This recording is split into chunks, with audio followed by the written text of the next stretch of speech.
Ginger. That's what you need. A mouthful of the good stuff and you'll see the back of any seasickness. Thank you for your support, John. Don't suppose you actually brought any ginger? No, I don't get seasick. Terrific. Don't worry, Sherry. We've almost arrived at Cordona. I can see land through the porthole. So much for docking by tea time. The captain seemed more interested in his maids than in his maps. Oh, is Sherlock grumpy? Cheer up. We're back where we grew up. It's exciting. What's changed? What's the same? Ugh. I'm starting to question whether the weeks-long journey was worth it. Travelling all this way, enduring this indignity simply to visit a grave. Even if it is my mother's. That's just Mycroft's nonsense, still rattling around in your head. Try to forget what he said. I have. I believe it was that this is a performative farce, a feeble excuse to avoid responsibilities, and that there was nothing to be gained from it. You needed to do this. Enough of the self-pity and doubt. So we're a little late. What of it? We'll retire to the hotel and visit her in the morning. It'll be worth it. Thank you, John. And if you want to notify the captain's wife of his indiscretions, I will not stand in your way. Ah, at last. I'm quite ready to get off this cursed boat. Come on. We'll go together.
Hey, Sherry, come on, catch up.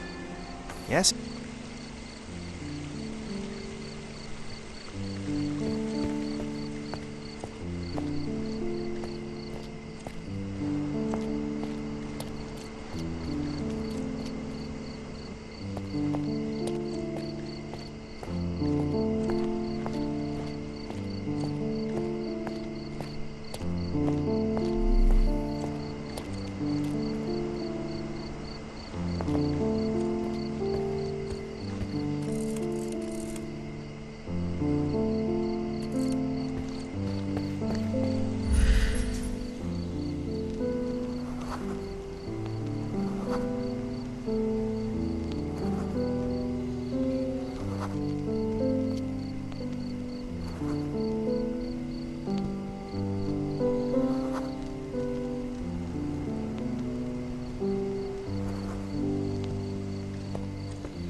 Welcome to Il Palazzo di Lusso, sir.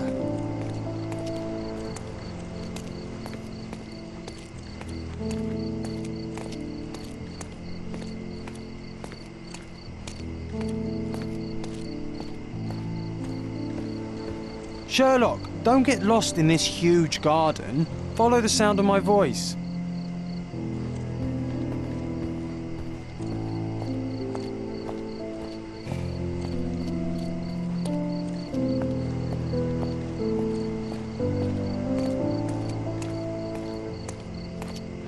If you need something, sir, please inquire at reception.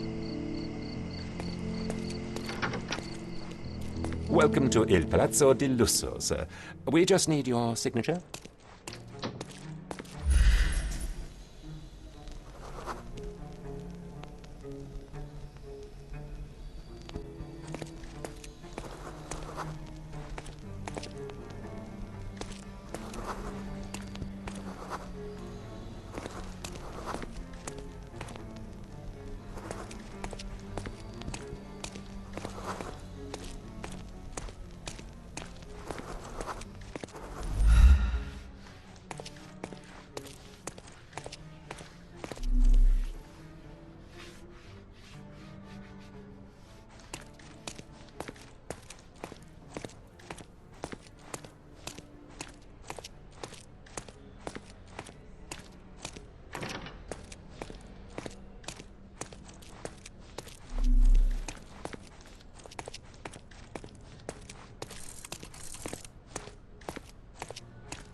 Pardon, monsieur, but I am not in the mood to talk.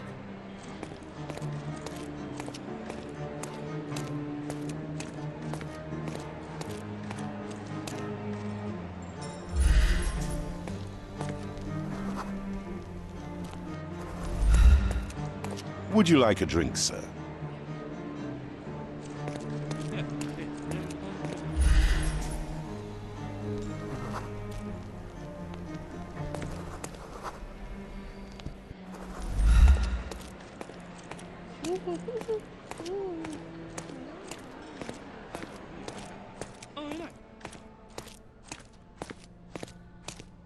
Would you kindly sign these papers, sir? There you are. Ah, Mr. Holmes. Yes, we have room 221 prepared for you. I see it was reserved for 2 people. Would you like a second key? Oh, no, I think we'll stick together. Very good. Rooms are upstairs, sir. Welcome to Cordona. Hurry up, Sherlock. I want to see our room. I hope there's a balcony with a view.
Those are the sharp eyes of a man with a bright mind. Almost like mine. Whoa, what a breathtaking man.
Backers would find this place incredibly dull, don't you think?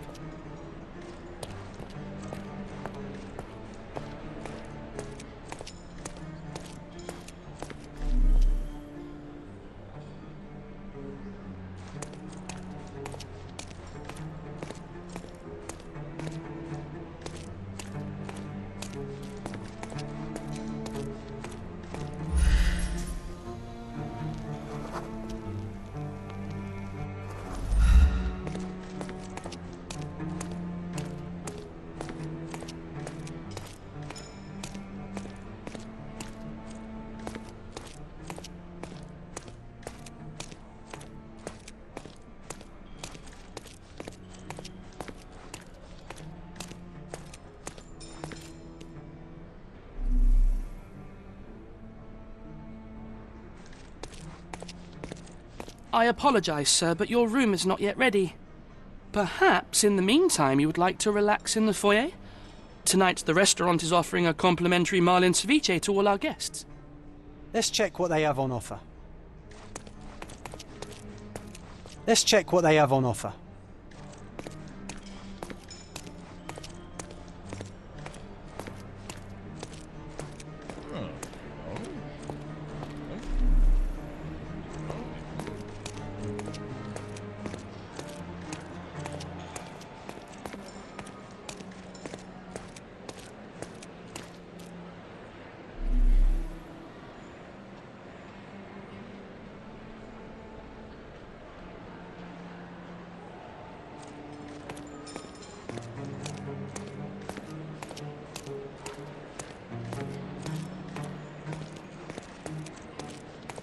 Hey, Sherry.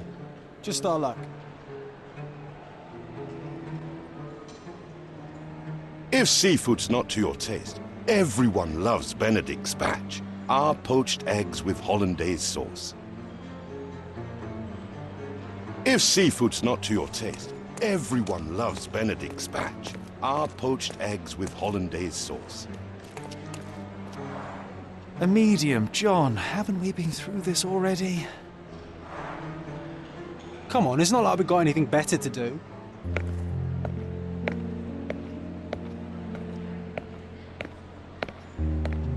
Excuse me, sir, but I believe Mr. Galich is conducting a séance at the moment. Perhaps you'd care to have your portrait drawn while you wait? Why? Pardon me. Why should I sit for a portrait? Sir, it's art. It doesn't need a why. It is its own justification. All things require justification, be they objects, systems, or beliefs. How about art as the lens through which we see the truth of the world? That's backward. Truth is not subjective and not complicated. It's just the truth. It either is or it isn't. You do not need a lens to see it, just an open mind. Ha! That seems rather close-minded. Truth, like beauty, is in the eye of the beholder. So tell me, what do you see? Mediocrity.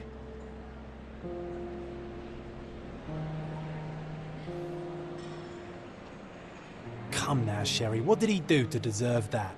The servant mentioned ceviche at the bar, Sherry. You should grab us some, and I'll find us a table. I'm starving. The servant mentioned ceviche at the bar, Sherry. You should grab us some, and I'll find us a table. I'm starving.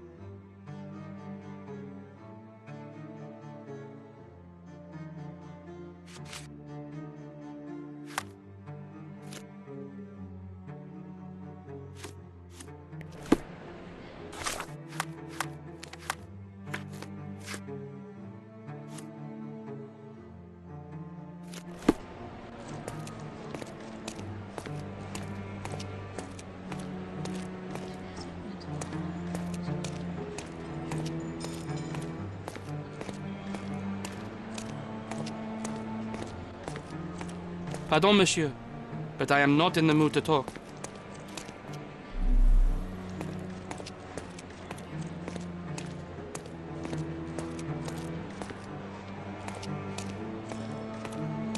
Okay, time to check if John found us a nice table for the evening.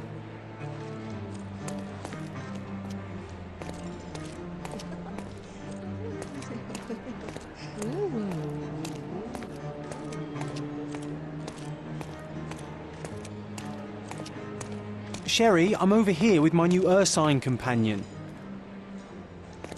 What are you waiting for? Put the dish down so we can tuck in.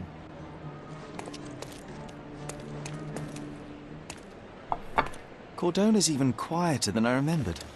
It's going to be a long evening. Ah, come now, Sherry. What say we amuse ourselves with a little game? What were you thinking? Oh, promise me it isn't nonsense. After being cooped up on that boat, I am itching for activity. No. As you can see, someone left a cane on our table. I simply thought you could identify its owner. Ah, so it is nonsense.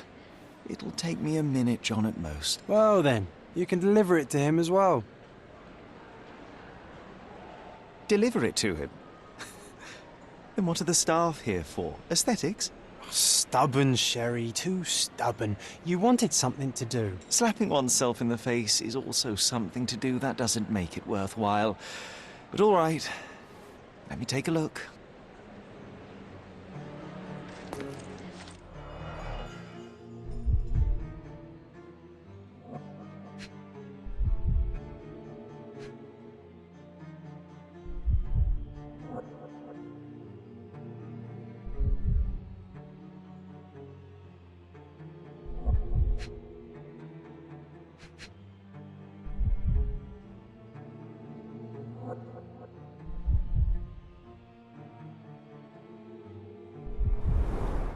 The hand grip is a head of a golden Javanese statue, probably stolen from a temple.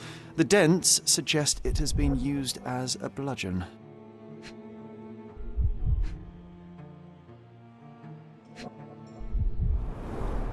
A crest depicting a bulb of garlic in a meadow, perhaps the Fielding family or Meadows, or Craven, from the Old English name meaning garlic place. The cane is made of ebony, it's worn uncared for, and bears the scars of numerous hits.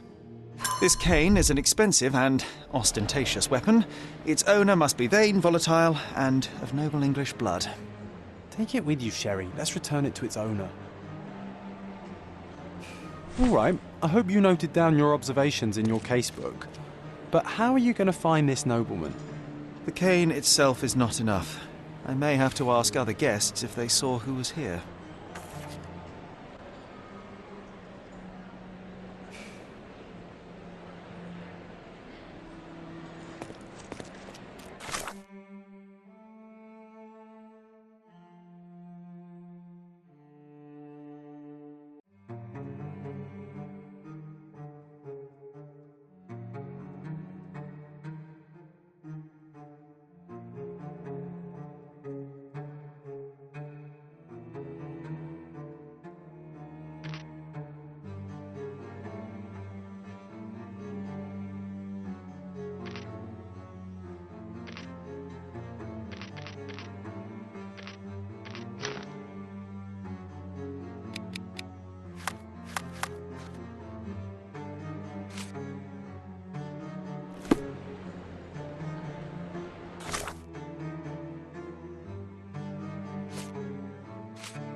Pardon, monsieur, but I am not in the mood to talk.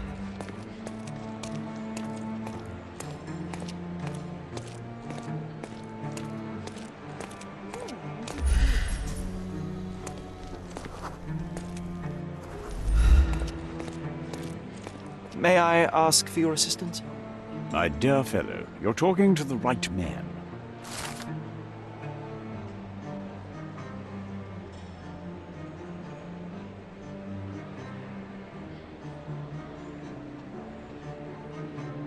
Well, even with your keen senses, Sherry, I doubt you'll find the cane's owner on your first try. And would you be confident enough to bet on it, my friend? Why not? Let's see how good you really are.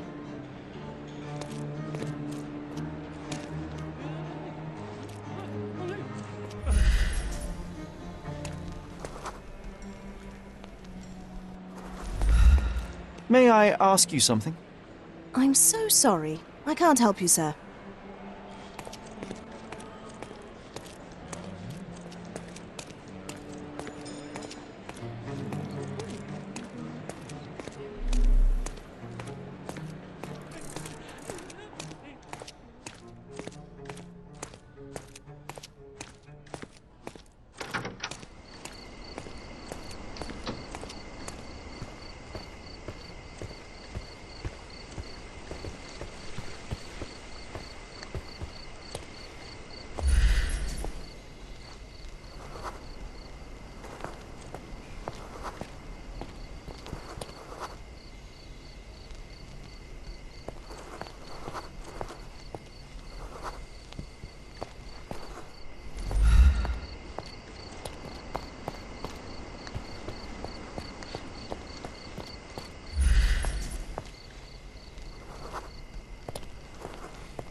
Not that one, huh? You lost the bet, Sherry. But don't let that stop your search for the Navy officer.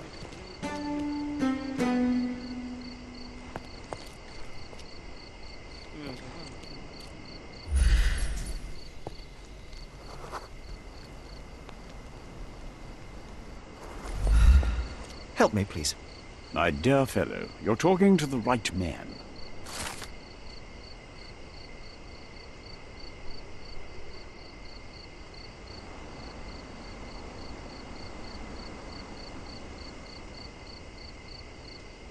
Hey, Sherry, don't we now have the perfect excuse to visit the séance? I'm just going to give the cane to its owner. You will not persuade me to take part in this show.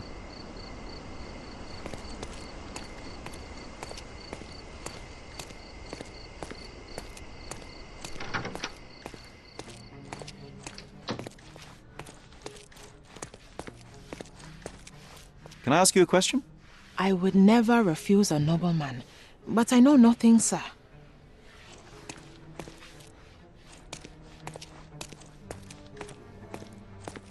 Someone left their cane at my table. I suspect he will want it back. My apologies, sir, but I wouldn't know how to identify its owner. So the simplest option ended in failure. That's irritating.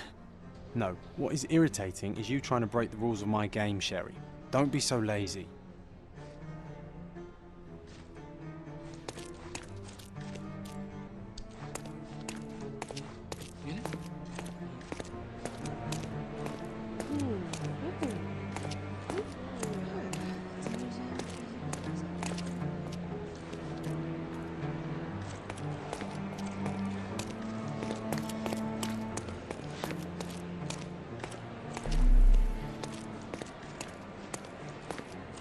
May I ask you something?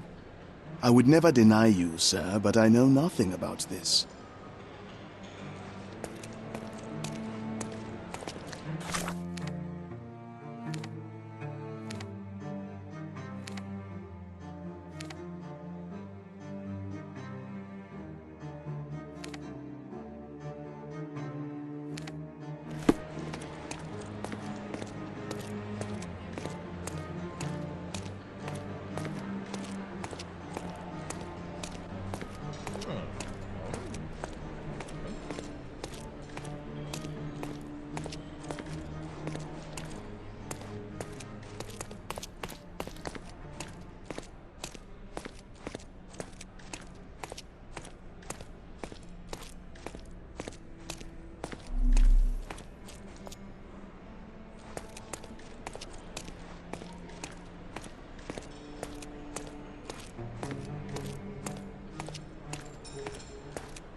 Help me, please. Don't take it personally, sir, but I know nothing about this.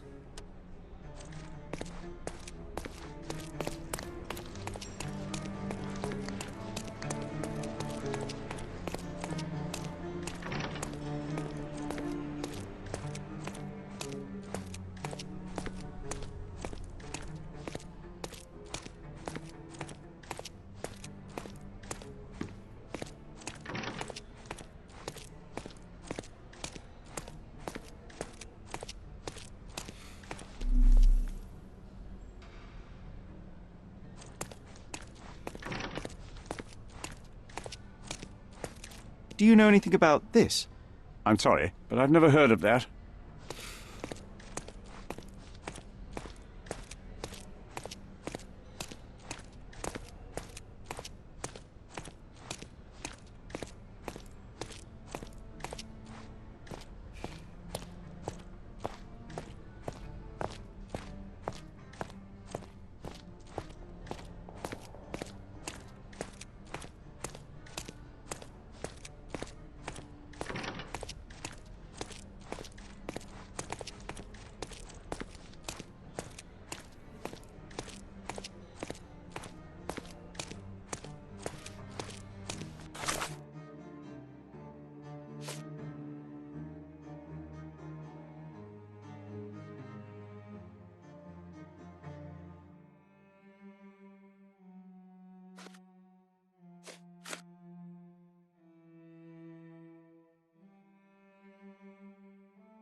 This hotel, this island, it's full of thieves.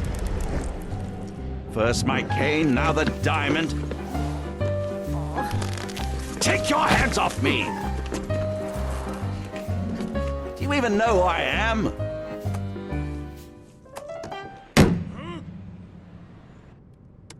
Hey, boy! That's my cane! I get that a lot. It's a very common design. What? No, that's a custom-made... A joke. A joke. It was left at my table in the restaurant. I thought it deserved to be returned. Well, I'll be... It is rare to encounter a straight-fingered true penny these days. What a gentleman. But I must ask, how did you know I was the rightful owner?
Simple deduction. Your cane told me everything I needed to know. I was after a strong, middle-aged man with a keen interest in adventure, noble blood, and affection for strong drink. And if one were to go further, one may even be able to extrapolate your name from your heraldic symbol, Lord Craven. Marvelous. Simply marvelous. That's me, Lord Andrew Craven. You are the real medium. You hear that, Emma? Well, you found my cane. Perhaps you can locate my diamond, too.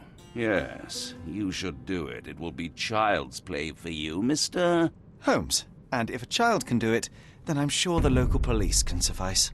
The police? Why bother? I know this harlequin stole it. The only question is, where is it hidden? Fine. Give me my stick and I'll resolve the matter myself. This thief almost confessed after a single punch. I suspect a beating may result in answers of questionable veracity. Fine. I shall spare you and he the trouble if you first answer me this. You insist the medium robbed you during the séance. But what occurred exactly? It was a dirty trick. We were sitting here in the dark, chanting and holding hands, as expected. Then something began to appear from the medium, like a cloud or a bubble. The swindler called it ectoplasm. Ah, yes. Common in the spiritualist trade, and quite the spectacle. Indeed, perhaps too much. My beloved Emma screamed in horror, and I stood to defend her, attacking that cursed ghost. How brave. But my hand hit nothing. The medium jumped away from me, and Emma fainted. I lit the candle, and the diamond was gone. How does a priceless diamond become the subject of a séance? It is an unusual accoutrement. Emma wished to speak with its former owners. My grandfather told us it belonged to a Rajah, an Indian king. So you were summoning long-dead Indian royalty, and, pray tell, you were expecting him to converse in English? To be frank, Mr. Holmes, I don't believe in ghosts. But Emma was fascinated by the idea of meeting a real king, even a dead one.